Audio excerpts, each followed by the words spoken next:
Assalamu alaikum, everyone. May peace be upon you. This is Edward Ahmed Mitchell, the Deputy Director of CAIR National. Hope all of you are doing well. We begin, as always, with the name of Allah. Bismillah ar-Rahman ar-Rahim. Alhamdulillah Rabbil Alameen. Wassalatu wassalam ala Sayyidina Muhammad wa ala alihi wa sahbihi ajma'in. I hope all of you are doing well and staying safe around the country. Welcome to the Daily Dose, COVID Conversations with CAIR. As you know, this is a program we've been hosting for over a month now, inviting speakers from around the country to come and share with us how they and the Muslim community are responding to the COVID-19 crisis, how it's impacting them, and also to discuss, things that are of interest and of value to the community, from food recipes to medical advice to legal issues that have arisen, really all sorts of things. And we really appreciate the work that's been put into this program. Anyone who has a topic you want us to address, please email us at info@cair.com, info@CAIR.com. If there is a topic you want us to address, a speaker you want us to invite onto the program, and we'd be happy to consider that, inshallah. We want to start today, before we bring on our speakers, with just reviewing some of the latest developments with COVID-19.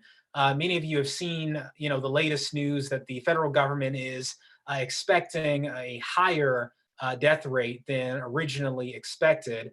We don't know if this is a result of states opening up yet, but it certainly seems to be a possibility. I'm going to ask Ayan, our producer, if she can cue the latest map from Johns Hopkins University showing the impact of COVID-19 around the country and, for that matter, around the world. Ayan, are we able to pull that map up? Yes. So all of you, any day you can go to cairnewsroom.com, that's CAIR newsroom.com, to get the latest information about how the Muslim community is responding to COVID-19, but also you can take a look at the map from Johns Hopkins to see how COVID-19 is impacting the country. So, you see there the latest information, very, heavy on the East Coast and the West Coast, down in Florida. Ayan, you should also be able, if you click on the bullet points on the right there, we should be able to see the actual numbers, I believe. Yeah, so that will tell you, based on the size of the icon, how bad the outbreak is becoming. And so what we want to do today is bring on a few guest speakers who are in some of these hot spots, in places where COVID-19 has really caused severe problems, so we can hear from them, how is the Muslim community being impacted by this, and what are the positive ways the community is responding to the pandemic, especially now that we're a couple of months in. And then we want to find out, how can the rest of us around the country benefit from what lessons are being learned in those hard-hit communities. So with that, I want to invite on to join us our three guests. First and foremost, Ahmed Mohammed, who is the litigation director of CAIR New York, a great friend of mine and a great leader in our organization, formerly a staff attorney with CAIR's national office. Let's bring on Brother Ahmed Mohammed. We're also going to bring on the executive director of CAIR New Jersey, Saladin Maksut. He's relatively new to CAIR New Jersey. I think he's been there for, a year or so, brother? How long have you been with CAIR New Jersey now? Oh, sorry, I got cut out for 1 second. Yeah. I joined as the, Assalamu alaikum. I joined as the ED since December, and before that I was deputy in October. So alhamdulillah. He replaced Jim Seuss, who's a great ED, and I'm sure passed on many great lessons to you. And finally, we want to invite on Nazia Ashraful, who is the Government Affairs Director for CAIR Massachusetts. Let's bring on Nazia as well. And so I want to say thank you to all of you for joining us, Ahmed, Saladin, and Nazia. All of you are from areas that have been hard hit by COVID-19, New York City, most of all, but also New Jersey, right across the water, and Massachusetts. Boston has taken a hit. And so we want to hear from you all. Number one, how are you doing personally, your family, and your local community? And then talk about three topics. Number one, what's the latest in the pandemic in your state? Are things getting better? Are things getting worse? Have you been dealing with these if I may editorialize a bit, these insane, often bigoted, irrational armed protests against lockdown orders? Are you dealing with any of that? Then we want to talk about, your work as civil rights activists. How is the epidemic impacting you? Are there any attacks on Asian Americans ongoing in your community, or others for that matter, that you're having to address? And finally, how has this impacted your Ramadan programming? What kind of lessons can the rest of us get from you in terms of, how to make sure that the community is having as fruitful a Ramadan as possible, given the circumstances? So let's just go around. Let's start in New York. Ahmed, give us an update. How are things going? What's the status of the pandemic there since we last spoke to you? What's the latest? Assalamu alaikum, Edward. Thank you so much for having me on again, first of all. Look, New York City has been the epicenter as the entire state has. Alhamdulillah, what we're seeing now is the number of cases that are being diagnosed on a daily basis have started to decrease dramatically, especially since we hit the apex about 2 to 2.5 weeks ago. I think yesterday we had 4,000 cases. At our peak, we were reaching, in excess of 10,000 cases a day. So alhamdulillah, that's great. Life has changed for us here in New York as well. We've been indoors now for almost 2 months. Every time you go outside, the overwhelming majority of people, are wearing masks or some sort of, covering their face in order to be protected. So alhamdulillah, people are taking precautions. Obviously, we still see every now and then, groups of individuals, not paying attention to the stay-at-home order, not doing what they need to do to make sure that they're staying safe themselves, and that they're, keeping vulnerable populations safe at the same time. Gotcha. How about New Jersey? What's the latest there? Alhamdulillah, assalamu alaikum. First of all, thank you so much for having me. Yeah. Alhamdulillah, we're doing well. Similar to New York, cases are going down. Right now, we have approximately over 128,000 total positive cases, with close to 8,000 deaths. So right after New York, we're the second worst in the nation. But our Muslim community is very active and very proactive, and we've been doing a lot to tackle the issue.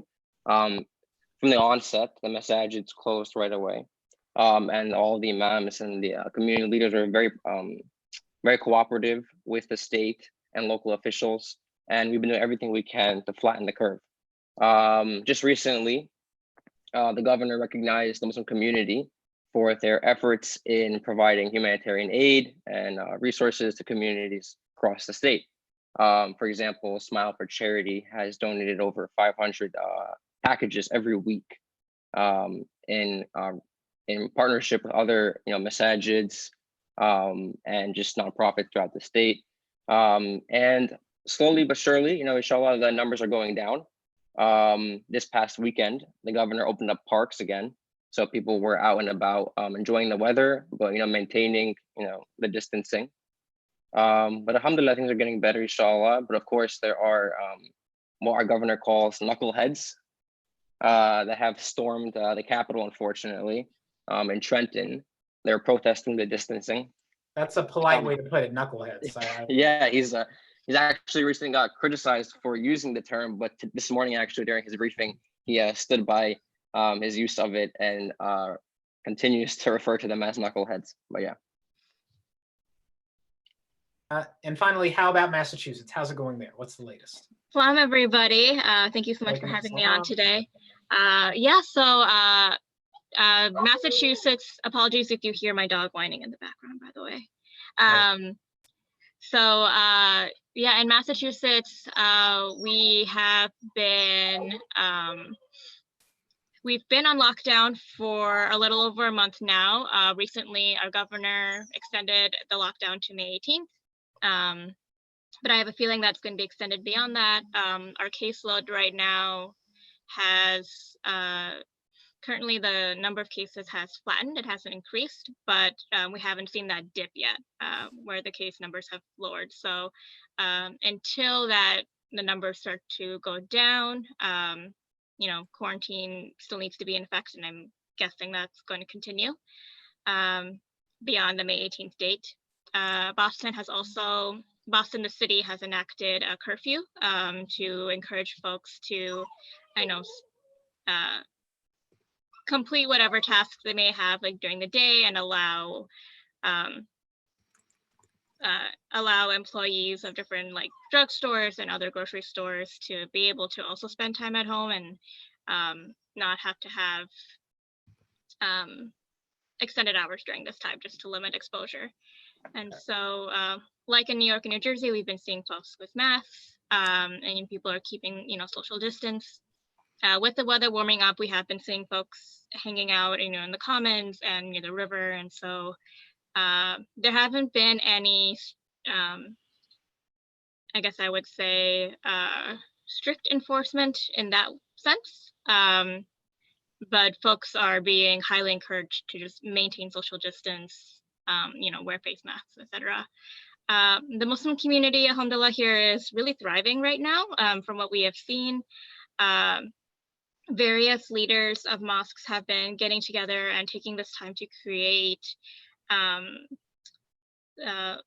kits for folks that are just struggling right now. So food kits, strict enforcement. Sorry, I think I heard a little feedback. Yeah, Nazi, yeah. So Nazi, I mean, that's a good. I'm glad you we'll jump into that topic right now, which is how the Muslim community is responding in positive ways. Because as distressing as the story is, I mean, it has created the opportunity for people to, respond to tragedy with good. So, let all of you just tell me, how's the Muslim community responding to the crisis now that we're well over a month in, now that it's Ramadan? What are some of the different things that are happening locally in New York? Like, what is the Muslim community doing? I know I'm sure there are Muslim healthcare workers on the front lines. What else is going on? No, that's a great question. I think early on in the pandemic, a lot of the focus was around getting medical supplies to where it's needed. Ramadan has started. A lot of the organizations, there are so many organizations, so many groups, so many individuals doing work. It take probably over an hour to name everybody. But ever since Ramadan has started, a lot of the effort has been towards, people can't come together anymore at the masjid to do iftar. So now we're creating, events and opportunities for individuals to come pick up a meal so that they can have an iftar at home or somewhere else. That way they're not, they have an ability to break their fast. For example, in Brooklyn here, a number of organizations, including Muslims Giving Back, partnered with the Brooklyn borough president to create like multiple halal carts in areas where there's a high concentration of Muslims, where they're in each cart, they're going to give out about 300 meals during iftar each night. Muslim, funeral services have been overwhelmed. This kind of goes back to the statistics. Here we've had almost 20,000 deaths. So we have funeral services where normally in a month, they'd be burying about 15 individuals to 20 individuals a month. The Muslim funeral services around the city right now, some of them are reporting that they're burying 15 people a day in the past few weeks. And so they have been inundated. They have had a ton of volunteers, but the community has responded. They have responded with, with donations to these types of organizations, because a lot of individuals don't have the resources to pay for funerals and plots, which have skyrocketed during the pandemic, as one can imagine. So giving back, delivering food services, making sure that we're creating mutual aid groups so that we're able to get the assistance to the hands of the individuals that need it. Gotcha. How about New Jersey? What's the Muslim community doing, being impacted? Are there, one of the questions I have in particular is, have you lost any, faith leaders there? We've heard some reports of imams becoming, ill in some cases. What's going on there, both in terms of impact and the positive response? In regards to faith leaders, actually, I think it was a couple of weeks ago or last week, I got a call from a reporter asking the same question. And at first I had to pause for a second and think, because I couldn't think of anyone, off the top of my head who had passed away due to the coronavirus. And I was like, okay, this is good news. And this is, a testament to the fact that our community was so fast to act. We were very quick to shut down everything, although it was very difficult. But we were very quick to, take the precaution and the necessary steps to flatten that curve in our own community. So I did some storming the mosques with right, with machine guns and MAGA hats or anything. So, right, exactly. And so I did some research to see if there were any. And we had some cases of where they were ill, but no one had passed away, alhamdulillah. So not that I know of, there aren't any faith leaders that I know of that have passed away due to the coronavirus, alhamdulillah. So we're very happy to hear that. But what is the community doing? One of the good pieces of news is coalition building has become common. So it's across the state, not just with masajids, but nonprofits and cultural centers. For example, Palestinian American Community Center has recently partnered up with Smile for Charity and the Muslim Network and the Islamic Centers of Passaic County, Hudson County, Bergen County, all building coalitions and, working together to, find different avenues through which they can distribute goods. So I know, for example, the masjid in Hudson County has a team of over 50 volunteers that are distributing goods every day.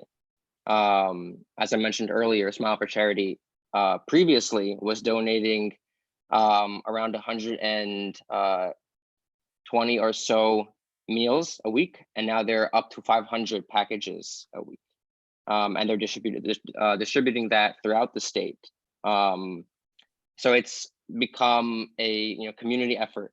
Everyone is pitching in, whether it's volunteering, driving, packaging, donating food, or of course funding.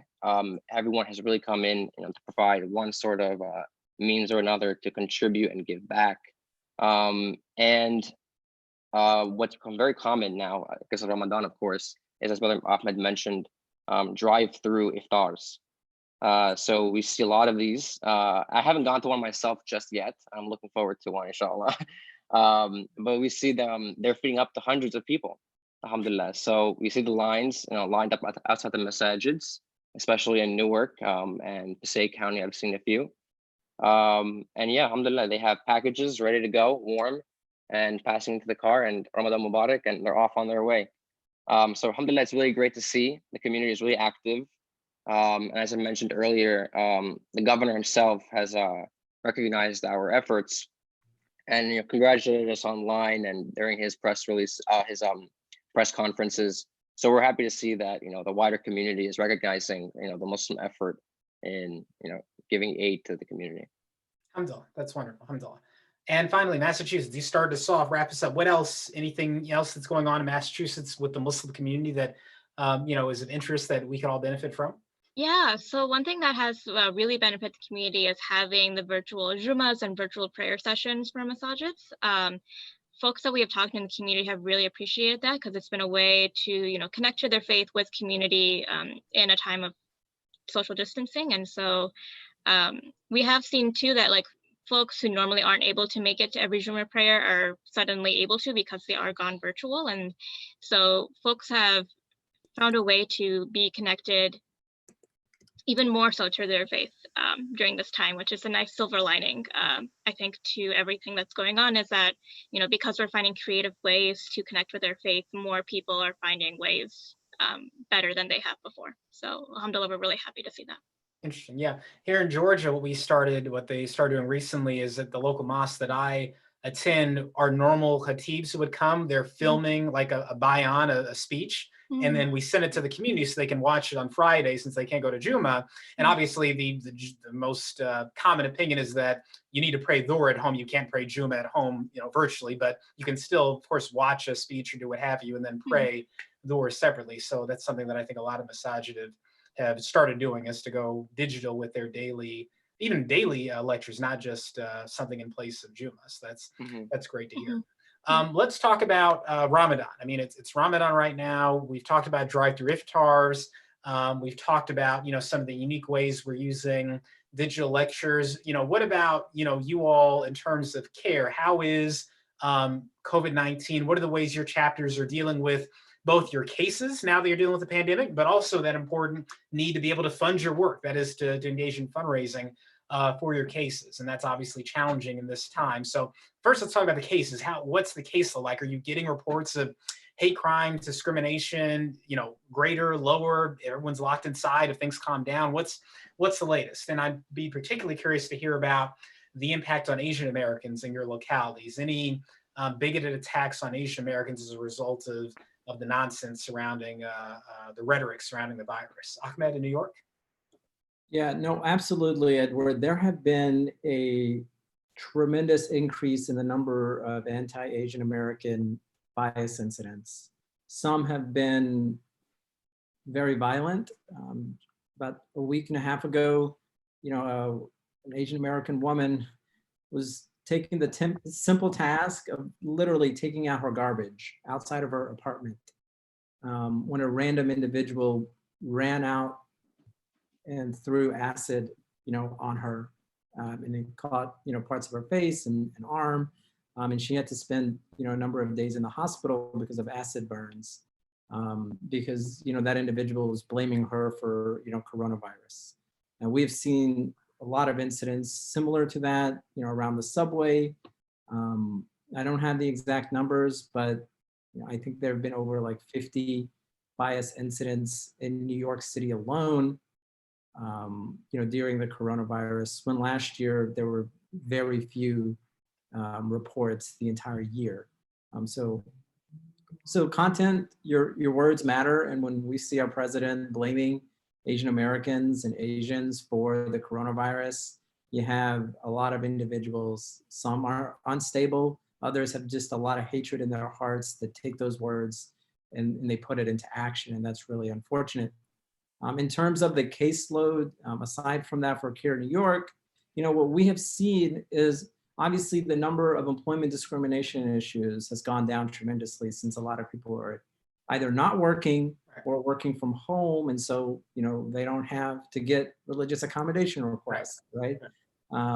But, what we have seen early on for us, what we recognize is that this pandemic, more than anything, is going to have an impact on the Muslim community's financial ability to continue to do its work in the future, not just CAIR New York. And so early on, we have been really in contact with masajids, with other Muslim nonprofits to make sure that they're able to also secure funding so they can continue to do their work in the future, right? The last thing that we want here in New York and all over the country is for this pandemic to end and our Muslim spaces, are cut in half, right? Which then, has a bunch of issues that come around it. So, we've been holding webinars, we've been speaking with leaders, we've been advising masajids on, how to get through the Paycheck Protection Program, for example, how to get through the Economic Injury Loan Disaster Program, trying to figure out, where they can get the funding, how they can do it, and what's the best position for them to do it. And of course, they're masajids, so they also have to think about the religious aspects of that as well. And obviously before that, we were an extremely busy office. So, our litigation for previous cases continued. Just because the courts, are closed, just because offices are closed does not mean that our caseload, comes to a standstill. Gotcha. Yeah, definitely. And that's just, it's so infuriating, to hear about attacks on Asian Americans. A hate crime is always dumb and evil, but it's just really, really dumb to attack someone because of a virus, right?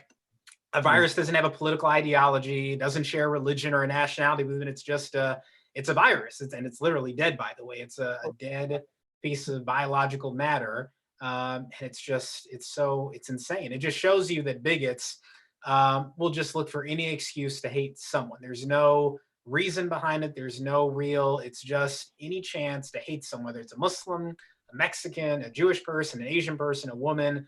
Bigots just will look for any excuse. Now I have a dumb excuse to attack someone who's a little different from me. Edward, if I can say one more thing, Yeah, you're sure. absolutely correct. Look, bigotry, just like Islamophobia, it's the irrational fear of something, right? It's always irrational, number one. But, the virus itself is not discriminating. Right. People are, including the government, right? Including here in New York City, which we're considered, one of the bluest places in the country. We see our government discriminating against our minority communities, especially in how, the police are enforcing these social distancing rules. Yesterday, over the weekend, we had a beautiful weekend, for example, right?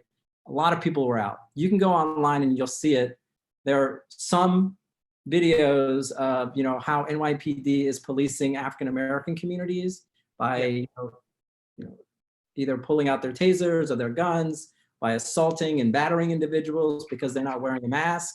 Yeah. This is going to a city park of all white people and saying, hey, let us give you a free mask. You can wear one while you're out here enjoying your day with hundreds of people, inches apart. Yeah. So we have to recognize that as well. Which also, and we'll go to you now, Salim, but also raises the issue. I mean, you all have seen how the police responded to these armed protesters storming government buildings. And I saw a video yesterday of a line of these protesters. They weren't even armed, not the ones at the front, but they were just screaming, yelling at cops, pushing up against them. The cops were standing at the top of a flight of stairs. And I mean, they're pushing back and forth, and no mace, no guns, no batons. I mean, it was utter patient restraint. And just imagine if that was a line of African Americans or Muslims wearing, kufis instead of, white people wearing MAGA hats. What kind of a police response would you have expected? So it's just, this whole situation has highlighted the privilege that certain people have to act crazy. Can you imagine if a group of Muslims showed up in the Michigan State Capitol with assault rifles, wearing thobes, screaming? Can you imagine? I mean, I can't even imagine. Anyway, Saladin, Yes. tell us about the case situation with discrimination, hate crimes in New Jersey, and how you all are handling whatever's happening. Absolutely, an uptick in cases for sure. And the nature of the cases it makes sense considering what's happening. I mean, most recently, one of our cases, an individual was shopping at a Costco, and he did not have a mask on him at the moment. So he went back to his car to grab his Palestinian scarf. And he asked, the individual at the front, can I wear this to cover my mouth? And he's like, yeah, sure, it's fine. So he did his shopping for his restaurant, as routine as he usually does. Same Costco he always goes to every week. And he was there for about 2 hours of shopping. He's got a large cart. It's Costco. Got a lot to do, a lot to see. And after 2 hours of shopping, one of the employees at Costco had stopped him and said, "You can't be in here with that." And he's like, "Why?" "I got permission from the individual in the front saying I could wear it." Saying, "You can't be in here. You can't be in here." And they kicked him out. And he wasn't able to purchase his goods. He was in there for 2 hours, wasted his time after shopping, and was just forced to leave because he was wearing a Palestinian scarf over his mouth. So cases like this are all too common. And then, of course, even worse cases like assault in the streets, for example. I think last week we had an issue in North Jersey. A woman with a Niqabi sister with her younger son. Long story short, she was in her car. An individual that they had, a back and forth, in the store previously, had hit her with his car. But alhamdulillah, he was later arrested that night. And that case is still ongoing. But yeah, he had, before he had physically hit her with the car, he had, called her, of course, terrorist. Why are you here? You don't belong here. She's Niqabi, so he referred to her niqab. Which is ironic because everyone's wearing some sort of a niqab right now. So it's like you should say, "Thank you for keeping me safe" at this point, Exactly. right? What are you mad about, right? What are you mad about? Exactly. And what happened with the case with the guy who was kicked out of the store? Are we filing a complaint there? What's going to go on there? We're still working with that. We're still working with that case. That case is ongoing at the moment. But we're working with Costco and the client. But there's like another case actually with ShopRite, for example. And ShopRite, long story short, another sister who was shopping, and she doesn't speak English very well, and she didn't understand the coupons. So she's trying to work with the coupons, trying to see what goods match with the coupon. The store manager had got upset with her and had told her to go back to her country and dropped a few curse words to the point where she became emotionally distressed and had left in a frantic, just frantically left, went back home, returned to the store with her husband. The husband called the police, and the police did nothing. And this seems to be a bit too common now when police officers aren't taking clients seriously and aren't acting. I guess the excuse was that they're not making arrests because of COVID, when that's not really the case, considering there are plenty of arrests happening, at least in Jersey. But we worked with ShopRite, and actually they issued an apology, and they issued, I believe, a $250 payment Right. to the client for the Okay. goods that and et cetera. But yeah, I think the client was happy with that. But these cases, there is an uptick, there is an increase for sure. Our phones are off the hook, and we're also redirecting a lot of our work to address COVID-related issues, specifically unemployment, addressing the PPP loans and the small business administration loans, and trying to be a resource to the community, whether it's offering webinars at night, checking in with government officials, and seeing how we can be of benefit. But yeah, the nature of our work has to reflect the times. Yeah. But alhamdulillah, we're doing well. Alhamdulillah. Yeah, I mean, CAIR, I mean, we're part of our job is to be there in times of crisis, whether that was Right. something like the Oklahoma City bombing, all those decades ago, to 9/11, to the Iraq War, to, all the other crazy, horrible stuff that has happened in the years since that, CAIR, alhamdulillah, has the chance to help the community navigate these times of crisis using our network, our experience, the connections we have. All right, last question to you, Nazi, and then we'll wrap up because we're a little over time. Same thing. What is what's the situation with cases, discrimination? I mean, it's Massachusetts, so is like the stereotype that, oh, everything's fine there and it's cheery and everyone's, or is that that a very false stereotype? What's going on there? Yeah, so I guess alhamdulillah on our end, we haven't been seeing an uptick in cases, but what we have been doing is been keeping a closer ear to the ground with our young people and seeing how schooling, now that schooling has gone virtual, ensuring that communications between students, that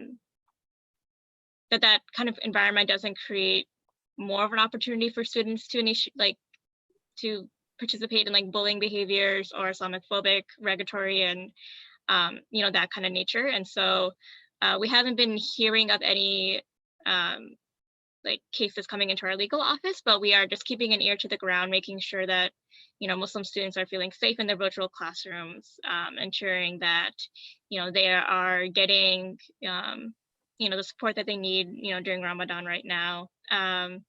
We, as CAIR Massachusetts, one thing we have been doing is reaching out to our community partners, reaching out to our individual donors just to check in and see how they're doing, as a way to, like Ahmed mentioned, make sure that they are able to continue their work beyond this period. And so if that's fundraising help, if that is help with operational things at the moment. So whatever it is that we can be doing right now to just help people out, to check in, is what we're doing here right now at CAIR Massachusetts.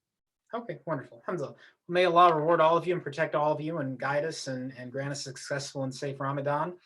Thank you all for joining us on this episode of The Daily Dose. It's a pleasure to get to talk to you all, and alhamdulillah, especially since we were not able to connect in person for our national meeting this year or for Hill Day. So it's good that we got to connect best we can, which is digitally for now. So thank you all. Please keep us updated on what's going on in your states. And we encourage everyone, if you live in New York, please support your CAIR New York chapter. Make sure you are donating to them to keep them going. If you live in New Jersey, make sure you're supporting CAIR New Jersey, support the work they're doing. And if you live in Massachusetts, please support CAIR Massachusetts. You've heard the great work that they are continuing to do during this crisis and the new work related to this crisis.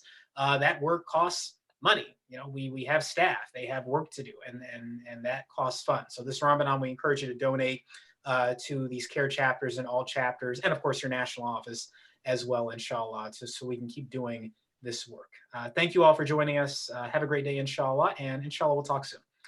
Assalamu alaikum. And to you, the viewers, same. If you have any topics you want us to address, email us at info@cair.com so we can take those topics on a future show, inshallah. Thank you so much for joining us. Subhanakallahumma wa bihamdika. Ashhadu an la ilaha illa anta wa astaghfirullah wa atubu ilayh. Assalamu alaikum.